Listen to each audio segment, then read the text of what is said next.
Halo semua, ketemu lagi di MGS Gadget. Dan kali ini gue pengen banget ngebahas HP yang bisa dilipat-lipat. Nah, HP lipat atau foldable udah nggak asing ya sebenarnya. Soalnya dari beberapa brand besar kayak Samsung, Motorola, bahkan Huawei itu udah pernah launchingin produk-produk mereka di pasar global. Kali ini ada penantang baru di segmen foldable ini. Apa itu? Ya benar sekali yang seperti gue bahas dari minggu-minggu kemarin, yaitu Oppo Find N2 Flip. Nah, Oppo ini memang paling demen bikin kejutan buat para fansboynya ya. Seperti yang gue pernah bilang di video-video gue sebelumnya, bahwa gue tuh ngincer banget sama, bener-bener ngincer nih sama handphone ini gitu untuk gue review. Dan finally gue udah dapat handphonenya, ada di sini sekarang di MGS Gadget.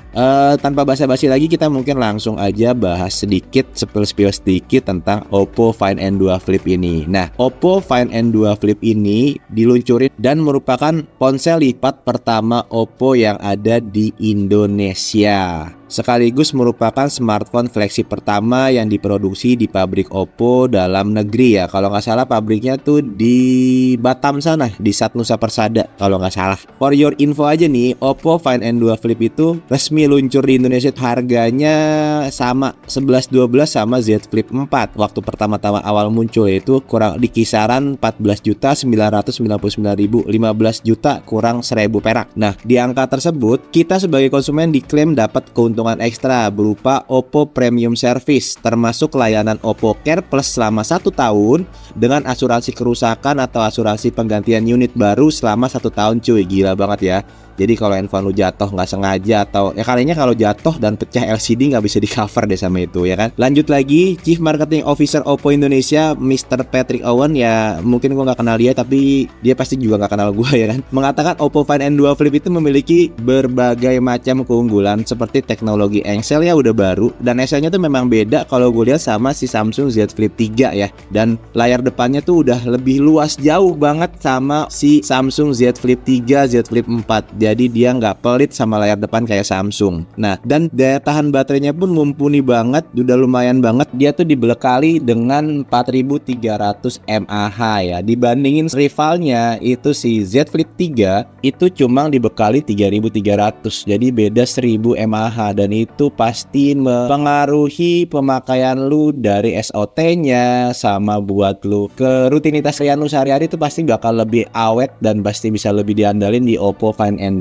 ini ya. Nah, lanjut di kamera. Kameranya itu dia sudah pakai ini nih keren nih, Hasselblad ya kan kalau bahasa Cisarua-nya. Nah, ini diakui Oppo sebagai salah satu chipset kamera terbaik ya untuk saat ini ya. Nah, di sektor kamera dia itu sudah kerjasama kolaborasi sama Hasselblad. Nah, ini kan keren banget. Kalau kayak di Huawei itu kan lu pakainya Leica. Nah, kalau di Oppo ini pakainya Hasselblad, dan kalau di Samsung Z Flip itu cuma ya Samsung doang tuh. Biasanya Samsung tuh pakainya Sony deh kalau nggak salah sensornya. Nah, Hasselblad ini tuh seperti yang udah gue bahas sebelumnya tuh, dia merupakan image processing dari sampai NASA pun pakai Hasselblad. Setahu gue itu hasilnya bakal gonjreng banget dan bagus banget ya kan. Nah, lanjut lagi ke ketahanan ponsel ya. Ketahanan ponsel lipat pada bagian engselnya itu nih digunain dengan generasi yang terbaru ya. Nah, desain engselnya itu dia beda banget sama engsel si Samsung Z Flip 3, Z Flip 4 ya. Nah, dia tuh nggak terlalu kelihatan, kalau boleh gue spill dikit. Nah, dia tuh nggak terlalu kelihatan kayak Samsung ya. Kalau di Samsung tuh kayak ada jurang, kayak ada gap gitu kayak. Nah, tuh kelihatan lah pasti ya nih. Nah tuh ya kan, nah di sini kelihatan banget tuh. Jadi dia kayak ada jurang gitu ya kan. Nah, tapi kalau di Oppo itu udah better. Nah, yang seperti yang gue bilang lah, dia udah nggak terlalu kelihatan lakukannya dari berbagai macam sisi ya. Ya walaupun nggak kelihatan banget karena kan ini memang handphone lipat gitu. Nah, Oppo membawa ketahanan engsel dari Find N2 Flip itu ke level selanjutnya, dan dengan disertifikasi dari TÜV Rheinland, di mana Oppo melakukan pengujian ekstrim terhadap engselnya nih. Engselnya tuh udah diuji ekstrim banget sama si Oppo Find N2 Flip ini, yang rumorsnya, yang konfirmasi dari Oppo-nya itu bisa bertahan sampai 400.000 kali siklus lipatan. Nah, itu lebih tinggi dari dari handphone lipat lainnya yang beredar di pasaran. Nah, Samsung itu kan Z Flip itu kan kalau nggak salah tuh maksimal sampai 200.000 kali ya. Nah, ini tuh bisa 2 kalinya si Samsung gitu kan. Nah, itu setara tuh lu bisa pakai 10 tahun, sehari buka 100 tutup kayak gini nih masih bisa sampai 10 tahun gitu kan. Kalau Samsung ya buktinya banyak banget masalahnya nih, kayak handphone yang ini nih. Gue udah ada masalahnya. Ada ini yang sininya tompel tuh, kelihatan nggak? Tuh. Nah itulah Samsung. Tapi nggak tahu kalau Oppo. Kita nggak mau bagus-bagusin Oppo juga. Kita di sini netral, gitu kan. Tapi memang kita lagi review si Oppo Find N2 ini. Nah, Oppo Find N2 itu memang bener yang gue bilang tadi. Lipatannya tuh lebih paling dangkal dan paling nggak gitu kelihatan dibanding seri-seri HP lipat lainnya, ya kan. Nah, kalau gue bandingin sama Samsung Z Flip tadi kan udah gue bandingin, itu memang sangat-sangat beda jauh ya antara lipatannya ya. Bisa yang tadi gue spill tadi, nah itu dia bedanya jauh tuh cuy. Jadi bener-bener gak gitu kelihatan lipatannya, ya kan. Samsung harus cium tangan ya sama Oppo nih. Dan kalau dimensinya memang lebih besar juga nih Oppo nih. Dimensinya si Samsung itu kecil. Nah, lu lebih nyaman, lebih puas pakai si Odo ini tuh. Bentangan layarnya lebih beda sama Samsung. Dan satu hal lagi yang paling gue suka adalah dia kalau dilipat, itu dia rata men. Ya, dia rata, nggak kelihatan lah. Tuh, dia ketutup. Tapi kalau Z Flip, nah, wah, masih tembus tuh. Nah, masih kelihatan nih renggan. Layar depan ini tuh merupakan yang terbesar di kategori ponsel lipat yang ada di Indonesia dengan layar luar ukuran ekstra tuh. Jadi lu semua tuh bisa ngelihat preview Helvi secara langsung gitu. Lu bisa ngelihat foto, lu bisa ngelihat aplikasi-aplikasi kayak WA, pop-up, 8 widget tuh banyak, bisa ngerekam voice note, bisa buat jawab telepon, bisa buat buka smartphone gitu kan. Nah, cover screen-nya itu menampilkan 7 baris teks. Jadi WhatsApp tuh bisa 7 baris nih, 7 baris. Nah, balik lagi ke desain. Nah, desainnya itu si Oppo Find N2 Flip itu dia ada 2 warna. Yang satu warna ini nih, namanya Moonlight Purple, dan satu lagi tuh Astral Black. Nah, desain bodinya tuh udah pakai aluminium, dan kalau gue cobain memang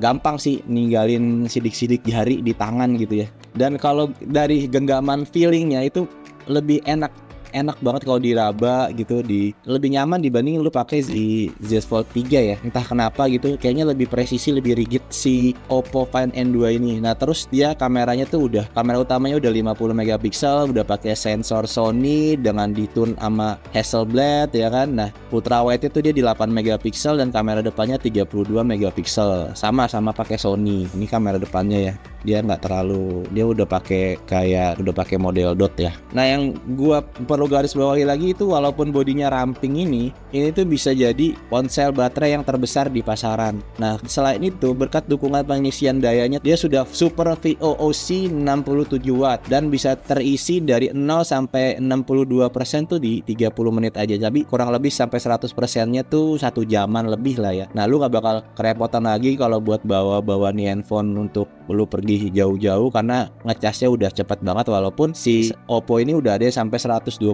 watt ya di beberapa tipe. Nah, lanjut ke dapur pacu. Dapur pacunya dia ini sayangnya banget dia nggak pakai Snapdragon, dia pakai chipsetnya itu MediaTek Dimensity 9000 dengan fabrikasi 4 nanometer. Sayang banget. Ini yang gue sayangin banget dari Oppo Find N2 Flip. Kenapa dia nggak pakai Snapdragon? Minimal ya, kalau nggak bisa minimal maksimal Snapdragon Gen 2, dia pakai Gen 1 lah ya gitu, dan itu kan lebih better dibanding lu pakai MediaTek. Tapi mungkin Oppo punya alasan tersendiri kenapa memendamkan chipset di Dimensity 9000 ini, dan memang itu bikin gue kurang srek aja. Jujur gue kekecewaan gue di Oppo Find N2 Flip, kenapa dia harus pakai Dimensity gitu. Karena kalau gue lihat dari seri-seri flagship ya, untuk si Oppo ini di X5 Pro tuh kemarin udah pakai Snapdragon gitu kan, Snapdragon Gen 1 di X5 Pro, terus X3 Pro juga pakai 88 plus gitu. Nah, ini kenapa nggak dikasih Snapdragon? Tapi ya udahlah, bebas lah. Yang penting si Oppo udah niat juga mau ngeramein pasar ponsel lipat untuk di Indonesia ini. Jadi Samsung udah nggak jadi pemegang juara tunggal nih, dia sudah ada pembandingnya. Karena setahu gua di mana-mana kalau suatu produk itu dimonopoli cuma sama satu brand, itu kita nggak punya pilihan, kita nggak punya choice untuk milih mana yang terbaik. Tapi kalau di sini sudah ada pembandingnya, udah ada produk saingannya, jadi kita bisa membandingkan nih mana yang lebih baik nih antara si Oppo Find N2 Flip atau si Samsung Z Fold 3 atau 4 gitu. Ya, Samsung mesti sedikit aware ya. Nah, kita lanjut di kesimpulan ya. Untuk kesimpulan yang pertama mungkin dari kamera. Kalau dari kamera gue nggak bisa spill banyak. Nanti mungkin gue bakal bikinin videonya yang memang khusus bahas kamera, dari dia perbandingan si Oppo Find N2 Flip sama Samsung Z Flip 4 ya. Dari situ kita bakal komparasi total full dari sisi kamera. Kalau dari sekilas dari gue bilang sih, kameranya di Oppo Find N2 Flip ini dia pakai mari silikon dan pakai Hasselblad, itu udah oke banget untuk ngambil foto di malam dan siang hari, walaupun detail-detailnya masih kalah dibanding si Oppo Find X5 Pro ya. Dan apalagi yang baru keluar itu di Oppo Find X6 Pro. Nah, itu mungkin nanti bakal kita review selanjutnya ya. Nah, untuk kesimpulan yang kedua yaitu di performa game. Ini gua nggak tahu kenapa ya, apa mungkin karena Dimensity atau emang karena dia nggak pakai Snapdragon. Dan ini memang prosesornya tuh nggak ngebut banget ya, dan kelihatan banget pas gua tadi tes main game di PUBG tuh ya, walaupun bukan game-game berat banget kayak Genshin Impact sama Card X Street gitu ya. Nah, kalau kata gua bilang ini tuh bisa jadi patokan yang simple, karena game ini kalau dimainin butuh waktu yang lama di PUBG itu, dan grafis yang bisa dibilang nggak kecil juga. Justru kalau buat gue pribadi, kalau ngetes HP di durability-nya jelek atau bagus ya gue pakai main game PUBG aja sih.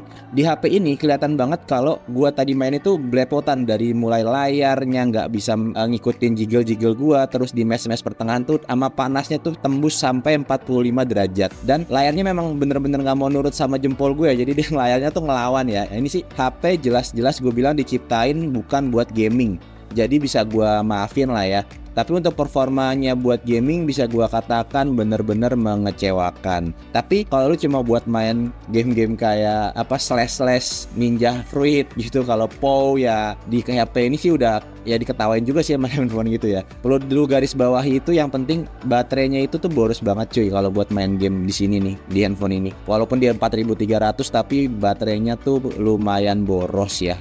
Dan layarnya nggak responsif gitu. Nah, kalau buat gua rekomendasiin buat main game sih, kayaknya ini buat jadi HP gaming tuh enggak banget lah. Performa Dimensity 9000 tuh kayak ampas banget dah. Pokoknya nggak bisa lu samain sama Snapdragon Gen 1, bahkan apalagi sama Snapdragon Gen 2 ya. Tapi kalau cuma buat main sosmed, buat mejing, buat sekedar fashionable handphone sih oke. Untuk kesimpulan lainnya, kalau dari HP ini buat pribadi sih ya, kalau layak buat dibeli ini untuk pasangan atau khususnya kaum female ya, atau cewek ya, istri atau pacar. Karena kalau lu cowok pakai handphone kayak gini ya bisa sih, tapi kalau warnanya yang pink ini sih kayaknya lu bisa dipertanyakan nih ke status kecowokan lu, kelakian lu gitu ya kan. Nah, kalau lu cewek pakai handphone ini sih udah pasti bakal jadi pusat perhatian, dimana semua mata mungkin bakal tertuju ke lu saat lu pegang handphone ini, ngeluarin handphone ini dari kantong atau dari tas lu gitu ya. Dan itu bener-bener eye catching banget, desainnya tuh bener-bener bagus dan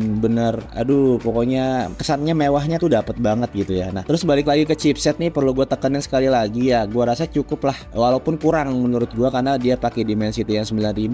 Sayang banget nih Oppo kenapa dia nggak pakai Snapdragon gitu ya. Ya kalaupun dia nggak bisa pakai Snapdragon Gen 2, oke lah pakai Snapdragon Gen 1 yang harganya mungkin prosesornya udah lumayan murah dibanding lu pakai si MediaTek Dimensity 9000. Walaupun dia udah 4 nanometer tapi nggak ngaruh, bener-bener drop banget buat main game sekelas cuma PUBG doang gitu ya. Aduh, kacau ya. Walaupun ya kalau di sosmed sih ngebut lah, buat buka TikTok, buat buka Instagram gitu, buat buka YouTube sih masih oke lah, bisa sampai 1-3 tahun lagi. Intinya jangan dipaksain buat lu main game di handphone ini. Nah, untuk sektor layar untuk sementara ini, karena ini HP baru ya, belum ada gejala penyakit kayak Samsung dan masih fine-fine aja ya. Dan kita bakal tunggu 1 tahun ke depan apakah bakal muncul penyakit-penyakit seperti HP Samsung yang layar lipat gitu. Nah, bakal penyakitan kan nih kayak Samsung gitu ya. Berarti kalau dia penyakitan juga ada gores di sini, ada bekas lipatan dan kelihatan ya, berarti ini sama-sama handphone sampah lah kalau untuk dipakai 1-2 tahun gitu ya. Dan sekali lagi tetap gua appreciate banget dan gua acungin jempol buat Oppo yang udah berani masukin handphone ini di pasar Indonesia, karena dia udah berani untuk ngelawan rivalnya si Samsung. Karena memang untuk produk handphone lipat ini selama 3-4 tahun ini masih Samsung doang nih yang main di Indonesia gitu ya. Apalagi dia udah masuknya kelas flagship gitu. Mungkin itu aja kesimpulan gua di video kali ini dari MGS Gadget. Mungkin kurang lebihnya mohon maaf. Kalau lu ada pembahasan apa yang kurang atau handphone apa lagi mau gue bahas, boleh komen di bawah. Dan sampai ketemu lagi, ciao, bye bye.